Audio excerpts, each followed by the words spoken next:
தலைப்புச் செய்திகள்.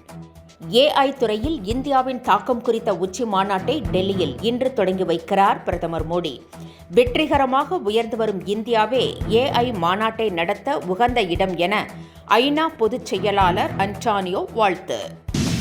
தாவேகாவுடன் காங்கிரஸ் கூட்டணி அமைக்காது என மூத்த காங்கிரஸ் தலைவர் கோபண்ணா திட்டவட்டம். கொள்கையே இல்லாத ஒரு கட்சியை விஜய் நடத்தி வருவதாக சாடல். தமிழக அரசின் இடைக்கால பட்ஜெட் நாளை தாக்கலாகிறது. கல்விக் கடன் ரத்து, மாணவர்களுக்கு வழங்கப்படும் லேப்டாப் எண்ணிக்கையை உயர்த்துவது உள்ளிட்ட அறிவிப்புகள் வெளியாகும் என தகவல். 5 லட்சம் பேருக்கு அரசு வேலை கொடுப்போம் என வாக்குறுதி அளித்த திமுக அரசை இளைஞர்களின் சாபம் சும்மா விடாது. இளைஞர்களுக்கு மாபெரும் துரோகம் இழைத்துவிட்டதாக அன்புமணி குற்றச்சாட்டு.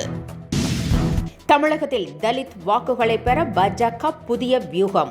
அத்வாலேவை கரும்பு சின்னத்தில் 51 தொகுதிகளில் களமிறக்க திட்டம். இனி விரிவான செய்திகள். AI துறையில் இந்தியாவின் தாக்கம் குறித்து டெல்லியில் ஏற்பாடு செய்யப்பட்டுள்ள உச்சி மாநாட்டை பிரதமர் நரேந்திர மோடி இன்று தொடங்கி வைக்கிறார். இதுகுறித்து கருத்து தெரிவித்துள்ள ஐநா பொதுச் செயலாளர் அன்டானியோ குட்ரஸ், உலக பொருளாதாரத்தில் வெற்றிகரமாக வளர்ந்து வரும் நாடான இந்தியாவே இதற்கு சரியான இடம் என்று குறிப்பிட்டுள்ளார். பன்முகத்தன்மை கொண்ட உலகத்தை வடிவமைப்பதில் இந்தியா வகிக்கக்கூடிய பங்களிப்பின் மீது தனக்கு நம்பிக்கை உள்ளதாகவும் அவர் குறிப்பிட்டார். டெல்லியில் நடைபெறும் மாநாட்டில் உலக அளவிலான முன்னணி தொழில்நுட்ப நிறுவனங்களின் CEOக்களை பிரதமர் நரேந்திர மோடி சந்திக்கிறார். தமிழக அரசின் 2026-27 நிதி ஆண்டிற்கான இடைக்கால பட்ஜெட் நாளை தாக்கல் செய்யப்படுகிறது. நிதியமைச்சர் தங்கம் தென்னரசு இடைக்கால பட்ஜெட்டை தாக்கல் செய்கிறார். தேர்தல் நடைபெறவுள்ளதால் இளைஞர்களை கவரும் அறிவிப்புகள் வெளியாகும் என்று எதிர்பார்க்கப்படுகிறது. கல்விக் கடன் தள்ளுபடி, இலவச லேப்டாப்களின் எண்ணிக்கையை உயர்த்துவது உள்ளிட்ட அறிவிப்புகளுடன் முதியோர்களுக்கான உதவித்தொகையும் உயர்த்தப்படும் என்று எதிர்பார்க்கப்படுகிறது. இதனிடையே வரும் 23ஆம் தேதி நடைபெறும் தமிழக அமைச்சரவை கூட்டத்தில் பட்ஜெட்டுக்கு ஒப்புதல் அளிக்கப்படும் என்று தெரிகிறது. மகா சிவராத்திரி விழா நேற்று வெகு சிறப்பாக கொண்டாடப்பட்டது. இதையொட்டி சிவாலயங்களில் அபிஷேக ஆராதனைகள் நடத்தப்பட்டன. சிறப்பு பூஜைகளில் ஏராளமான பக்தர்கள் கண் விழித்து விரதம் மேற்கொண்டு இறைவனை வழிபட்டனர். இதனிடையே மோகனாலயா நாட்டிய பள்ளி மாணவர்கள் நடத்திய நாட்டியாஞ்சலி நிகழ்ச்சி அனைவரையும் பக்தி பரவசத்தில் ஆழ்த்தியது. அதிர வைக்கும் இசை முழக்கத்துடன் 120 நடன மாணவர்கள் மேடையில் ஈசனின் ஆயுதமான திரிசூலம் மற்றும் லயத்தின் அடையாளமான உடுக்கை வடிவங்களை தங்கள் உடல் அசைவுகளால் உருவாக்கி சிவபெருமானுக்கு சமர்ப்பணம் செய்தனர். சிறுவர்களுக்கு வாக்கு இருந்தால்தான் தாவேகாவுக்கு ஓட்டு கிடைக்கும் என முன்னாள் அமைச்சர் திண்டுக்கல் சீனிவாசன் நகைச்சுவையாக தெரிவித்திருக்கிறார். பாஜக எல்லாம் ஒரு கட்சியா என தற்போது கூறும் செங்கோட்டையனுக்கு அமித்ஷா, நிர்மலா சீதாராமன் உள்ளிட்டோரை சந்தித்த போது அது தெரியவில்லையா என்று கேட்டிருக்கிறார். பாஜகவை ஏளனமாக பேசிய செங்கோட்டையன் மன்னிப்பு கேட்க வேண்டும் என்றும் திண்டுக்கல் சீனிவாசன் கூறியுள்ளார். மகளிர் உதவித்தொகையாக 5000 ரூபாய் வழங்கப்பட்ட நிகழ்வு தமிழக அரசியல் களத்தில் பேசு பொருளாகி உள்ளது. அதேவேளையில் இந்த தொகை கிடைக்காத 90 லட்சம் பேர் கடும் அதிருப்தியில் இருப்பதாகவும் கூறப்படுகிறது. எனவே அனைத்து ரேஷன் அட்டைதாரர்களுக்கும் 2000 ரூபாய் கொடுக்க வேண்டும் என்ற கோரிக்கையும் எழுந்திருக்கிறது. இது தொடர்பாக முதலமைச்சர் பிரிவுக்கு கோரிக்கைகள் குவிந்துள்ளன.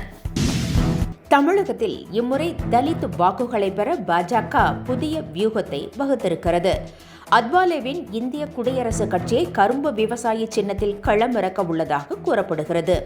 பாஜக கூட்டணியில் ஏற்கனவே அத்வாலே இடம்பெற்றுள்ள நிலையிலும் அவரை தலித் மக்கள் அதிகமாக உள்ள 51 தொகுதிகளில் களமிறக்கினால் வாக்குகள் சிதறி திமுகவின் ஓட்டு வங்கியில் தாக்கத்தை ஏற்படுத்தும் என்று பாஜக கருதுகிறதாம். முன்னதாக அதிமுகவிடம் அத்வாலே 10 இடங்களை கேட்பதாகவும் தராவிட்டால் தனித்து களமிறங்க முடிவு செய்திருப்பதாகவும் தகவல் வெளியானது குறிப்பிடத்தக்கது. தமிழக சட்டப்பேரவைத் தேர்தலில் இம்முறை அத்வாலேவின் இந்திய குடியரசுக் கட்சி கரும்பு விவசாயி சின்னத்தில் களமிறங்க இருப்பது சீமானுக்கு தலைவலியை ஏற்படுத்தியுள்ளது. நாம் தமிழர் கட்சியின் அடையாளமாக கரும்பு விவசாய சின்னம் இருந்து வந்த நிலையில் அந்த சின்னம் இந்திய குடியரசுக் கட்சிக்கு ஒதுக்கப்பட்டது.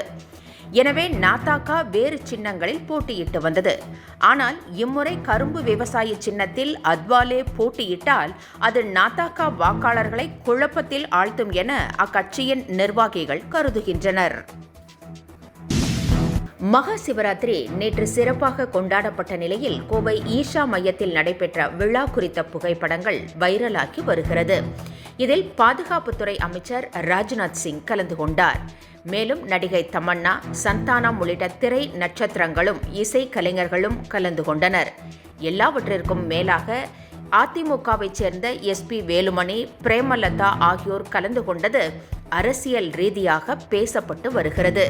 கூட்டணி தொடர்பாக பிரேமலதா தனது முடிவை அறிவிக்காமல் உள்ள நிலையில் இது கூட்டணியை இறுதி செய்யும் அறிகுறியா என்ற கேள்வியும் எழுந்திருக்கிறது.